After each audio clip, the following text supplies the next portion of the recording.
Good afternoon, everybody. My name is Eklas. I'm an associate professor from Oregon Institute of Technology. I'm presenting the paper named Testing of a Dynamic Power Conditioner for Phase Balancing in Southern California Edison.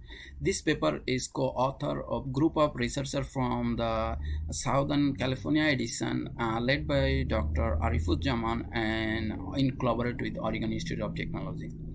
So let's talk about what is this paper. If it thinks about in terms of abstract, this paper we're gonna propose a dynamic power conditioner that will help us to reduce the phase balancing, and hence in the process the cost of energy storage and also the size would be reduced. And we're gonna show that application in lab setup and also in practical application. So as we know, the power conditioning DPC, there is a phase unbalancing.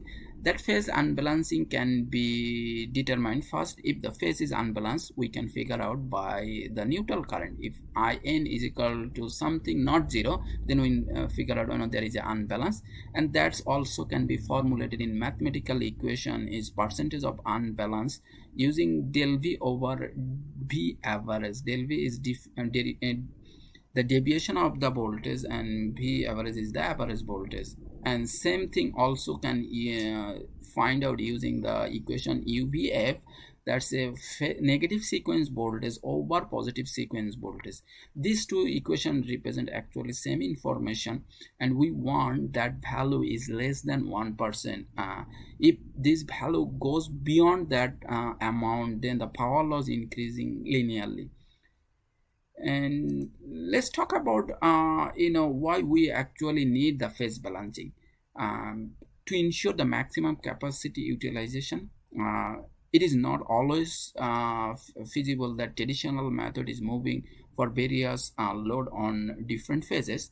So that's why we bring the DPS, which is basically a energy storage with the inverters, and that help us to power balancing. If you look at their diagram, PCS power conditioning system has two parts. One is static part, another one is dynamic part.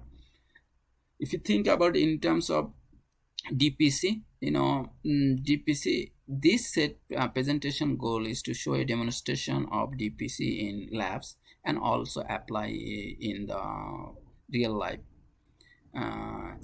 Let's move on a little more. If you think we have load in 480 volt load and DPC, and it will help us to minimize the phase balancing. It will help you to improve the phase balancing.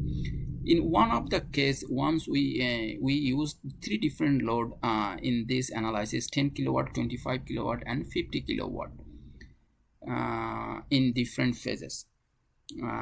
And that's why the system become unbalanced. If we want to reduce 133 ampere without DPS, in that time we need 3 megawatt, 18 megawatt hour energy storage. But if we use the DPC, then only 3 megawatt hour energy storage can do the same job. And that's from here we can save 83% size of the energy storage. Similarly, in terms of the cost, it's also reduced 69% cost when you use the DPC. If you look at this three system, because we have three different loads, so in three different phases, so we have unbalancing happening in here. Same thing, we also see the amount of current over the time. If we use the DPC, the phase, the three phase, the balance can within the tolerant level, and it can also perform the this is the grid current. If you look at the phase balancing enable in these 2 points in 1000 and 225 100 seconds, this phase balancing is happening. The outcome of this study: DPC can perform phase balancing operation. In addition to improve the power quality, a smaller size of energy storage would be sufficient with the DPC, and hence the significant amount of cost would be reduced compared to traditional energy storage. That's all we had today, and we hope we'll catch you later. Thank you.